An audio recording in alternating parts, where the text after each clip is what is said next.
Football বিশ্বকাপে উদ্বোধনী অনুষ্ঠানে সিরসির গান পরিবেশনের পর থেকে আলোচনায় বাংলাদেশি আমেরিকান ডিজে, গায়ক ও সঙ্গীত পরিচালক সঞ্জয় দেব ও বলিউড তারকা নোরা ফাতেহি। সেই রেশ কাটতে না কাটতে নতুন চমক নিয়ে হাজির হলেন এই দুই তারকা। প্রকাশ হয়েছে তাদের নতুন গান চ্যাম্পিয়ন।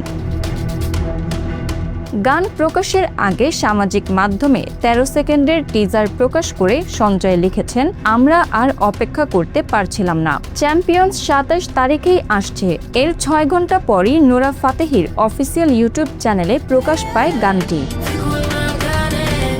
নতুন গান নিয়ে সঞ্জয় জানান, নতুন গানটি মূলত বিজয়, উদ্যাপন এবং আত্মবিশ্বাসের বার্তা দেবে। এটা শুধু কোনো খেলায় জয়ের গান নয়, জীবনের যে কোনো অর্জন, যে কোনো সংগ্রাম শেষে পাওয়া সাফল্য উদ্যাপনের গান। গাওয়ার পাশাপাশি চ্যাম্পিয়ন গানটির কথা লিখেছেন এবং সুর ও সঙ্গীত পরিচালনা করেছেন সঞ্জয়। মাস দুয়েক ধরে এই গানের কাজ চলছিল বলে জানান তিনি।